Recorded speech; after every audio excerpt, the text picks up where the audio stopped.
Hello student, welcome to your social science class. Today our topic is equality in democracy. In last video we discussed about democracy and features of democracy. I hope you understand the topic. Here we discuss the equality in democracy. Equality is the central theme of a democracy, or without it we can't imagine the democracy. So let's start our topic, equality in democracy. In equality, all citizens are equal before the law. They will be protected equality by the law of the land. The state shall not discriminate between people on the basis of place, birth, religion, sex, caste, creed, race और wealth. ये सभी बातें हमने पिछली जो video थी उसमें भी डिस्कस की थी कि जो हमारा जो गवर्नमेंट है वो किसी भी सिटीजन्स के साथ कोई डिस्क्रिमिनेशन नहीं करती, चाहे वो किसी भी कास्ट का हो, किसी भी सेक्स का हो, किसी भी रिलीजन का हो, किसी भी क्रीड का हो, किसी भी रेस का हो, पुअर हो या रिच हो. All citizen are equal before the law. Then आता हमारा universal adult franchise and equality. Universal adult franchise and equality भी मैंने लास्ट वीडियो में डिस्कस किया था. In this topic any adult person who are cast vote. This is an essential feature of a democracy. Now no government can deem itself to be democratic government without allowing all eligible adults to vote.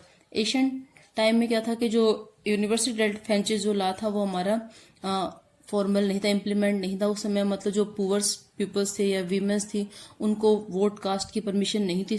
Only rich person को ही मतलब voting की permission थी. लेकिन अब कोई भी जो adult person है, एनी एडल्ट पर्सन, चाहे वो मेल हो, फीमेल हो, रिच हो, पुअर हो, उनको मतलब वोट कास्ट की परमिशन मिली हुई है. ये है हमारा universal adult franchise. Our next topic है our constitution and equalities.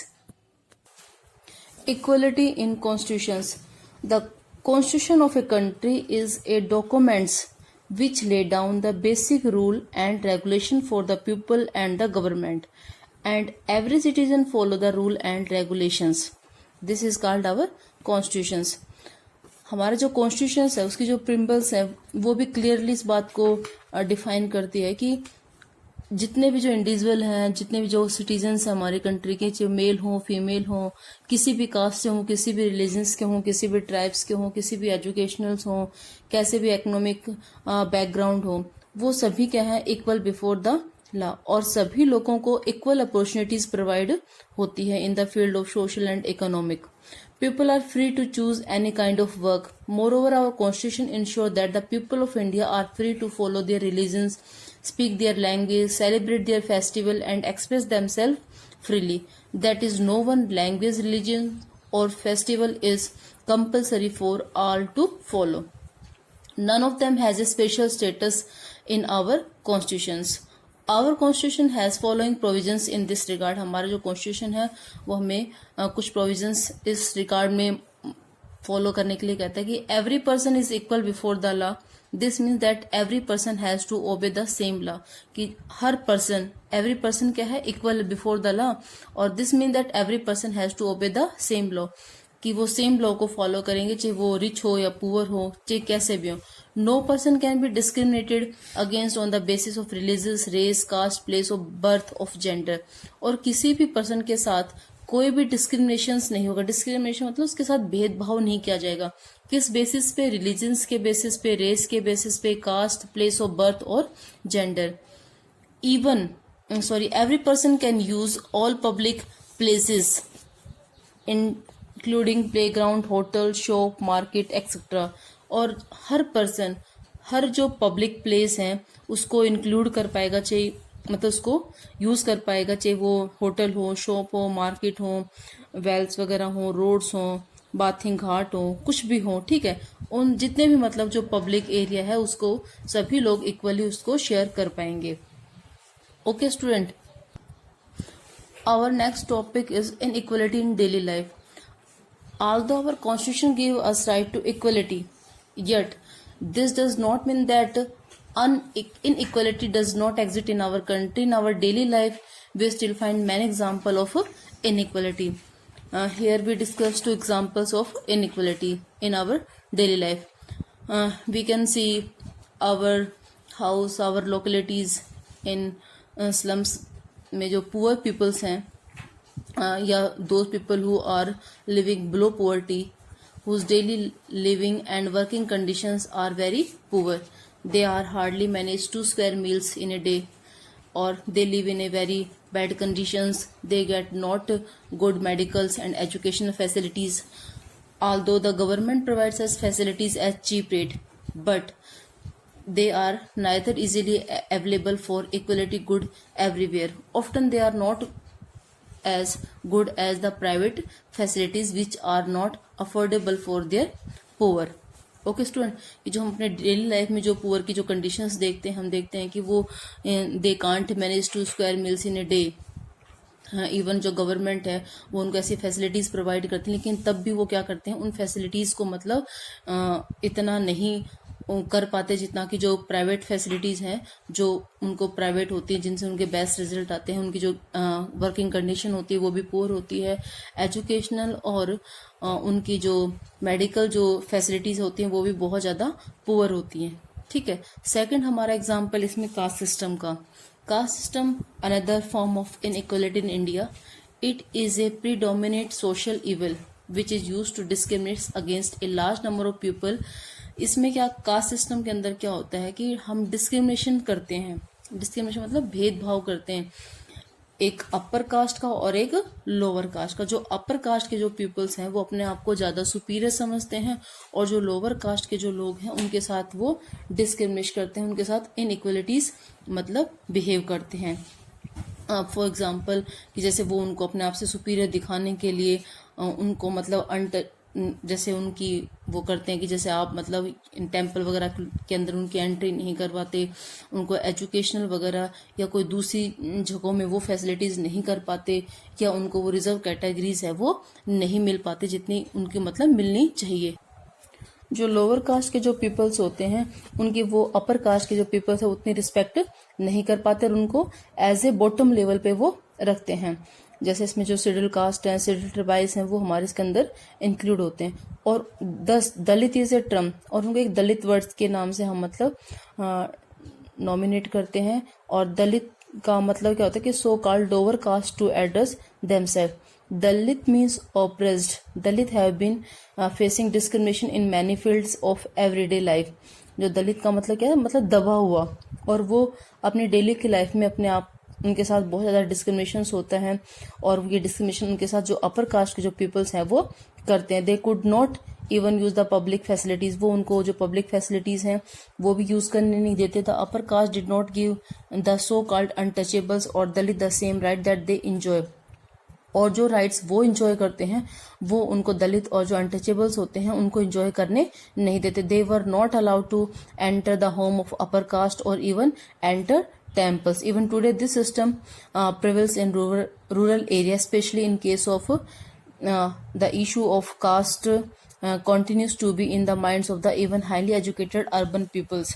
In addition to this, people are being treated unequally on the basis of difference of religions and the culture they follow.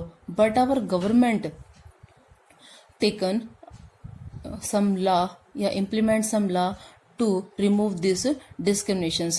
तो अब जो हमारी government है उसने कुछ मतलब ऐसे मतलब रूल्स रेगुलेशंस बनाए हैं जिससे जो अपर कास्ट के जो पीपल्स हैं वो लोअर कास्ट के जो पीपल्स हैं उनको उनके साथ मतलब डिस्क्रिमिनेशन नहीं कर पाए, और सभी लोग मतलब लॉ के सामने क्या हों, इक्वली ट्रीट हों. तो हमारी गवर्नमेंट की कौन कौन से मतलब रूल रेगुलेशंस उसने फॉलो करवाए हैं वो हम अब डिस्कस करेंगे. जो हमारी गवर्नमेंट है वो क्या करती है, The government has tried to implement equality in two ways. First है through law and second है various social and economic programs of scheme.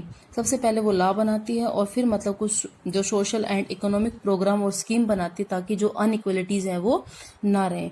तो कौन कौन सी मतलब उसने लॉ और स्कीम है वो हम डिस्कस करेंगे. जैसे लॉ तो हमारी जो गवर्नमेंट है वो काफ़ी बनाती है, उनको इम्प्लीमेंट भी करती है. स्कीम है जैसे मिड डे मील स्कीम है और national national rural employment guarantee act है जो 2005 में बना था। कुछ ऐसी स्कीम है जिनसे जो गवर्नमेंट है वो क्या करती है, इनइक्वलिटीज को मतलब कम करने की कोशिश करती है। जो मिड डे मील जो हमारी स्कीम है, refer to the programme introduce in all the government elementary school to provide children with an cook lunch. जो मिड डे मील जो स्कीम है वो हमारी गवर्नमेंट है एलिमेंट्री स्कूल के अंदर मतलब फर्स्ट क्लास से लेके 8th क्लास के स्कूलों को प्रोवाइड करवाती है। उसके अंदर जो गवर्नमेंट है वो क्या करती है, बच्चों को मतलब दोपहर का खाना स्कूल के अंदर प्रोवाइड कर। This programme has many advantage. More poor children have been enrolling and regularly attending school. इसमें क्या होता है कि जो पुअर चिल्ड्रन है वो अपनी जो रोल कॉल है, जो अटेंडेंस है वो रेगुलर हो जाते हैं। उनको लगेगा कि हमें दोपहर में लंच मिलेगा स्कूल में, तो वो रेगुलरली अपनी वहाँ पे मतलब अटेंडेंस देते हैं स्कूल में। Earlier the children would go home for lunch. पहले क्या होता था कि बच्चे यानी लंच के लिए घर जाते थे और generally they would not return back but, और फिर वो जनरली आते नहीं थे वापस। लेकिन अब क्या है कि उनकी जो अटेंडेंस है वो इम्प्रूवमेंट हो रही है। Earlier, mother were interrupted in their work as they had to feed their children at home during the day. It is not so anymore. और पहले क्या जो मदर थी उसको मतलब अपने घर में आना पड़ता था बच्चों को मतलब खाना वाना देने के लिए, और फिर वो अपने मतलब और जो काम है वो नहीं कर पाते। लेकिन अब ऐसा नहीं है, मतलब बच्चों को जो लंच है वो कहाँ प्रोवाइड हो रहा है, स्कूल के अंदर। This programme has help a lot by reducing caste prejudice because all students eat together. और इस प्रोग्राम से दूसरा हमें क्या फायदा हो रहा है कि जो कास्ट जो प्रिजस्टिस है उसको हम कंट्रोल कर पा रहे हैं, क्योंकि सभी स्टूडेंट एक साथ बैठ के खाना खाते हैं। और जो ये खाना बनाते हो दलित वीमेंस को यानी वहाँ पे एम्प्लॉय किया जाता है, उसको काम भी मिल जाता है, और दूसरा वो मिड डे मील भी बच्चों के लिए तैयार करते हैं। तो इससे क्या होता है कि उनके अंदर एक इक्वलिटीज की जो फीलिंग्स है वो क्रिएट होती है। Through such active help to reduce inequalities among the people yet they work very slowly. यानी जो ये स्कीम बनाई उससे मतलब इनइक्वलिटीज को हम काफी हद तक कम करें, लेकिन इसका जो काम है वो क्या हो रहा है, बहुत स्लोली हो रहा है। Because of the following reason. उसके रीजन क्या है स्लो होने का, कि the attitude of the people to accept all man as equal change very slowly. कि जो लोगों का जो एटीट्यूड है कि सभी लोग इक्वल हैं वो बहुत धीरे धीरे मतलब चेंज हो रहा है, बहुत धीरे धीरे स्लोली वो चेंज करें, एकदम से मतलब उस बात को एक्सेप्ट नहीं। एंड सेकेंड रीजन है even through the people are aware of the law they continue to treat people unequally on the basic of their caste religions economic status gender etcetera. कि लोगों को पता है, वो अवेयर भी हैं, उनके लॉ के बारे में पता है, लेकिन तब भी वो क्या कर रहे हैं, कंटिन्यू अनइक्वली पीपल्स के साथ ट्रीट कर रहे हैं, उनके कास्ट को लेके, उनके रिलीजियस को लेके, इकोनॉमिक स्टेटस को लेके, जेंडर को लेके। तो ये क्या है कि जो चेंजमेंट हो रहा है वो धीरे धीरे मतलब स्लोली हो रहा है। और people must think that no one is inferior और superior and that every person deserves to be treated with dignity and equality. लोगों को पता है कि ना तो कोई मतलब इंफीरियर है ना सुपीरियर, लेकिन और हर जो पर्सन है वो डिजर्व करता है कि उनके साथ मतलब इक्वली बिहेव हो। लेकिन तब भी जो लोग हैं वो धीरे धीरे मतलब इसमें चेंजमेंट करें। ये था आज का हमारा topic student. I hope you understand the topic. Next video we discuss about their exercise and short question answers. Okay student, thank you.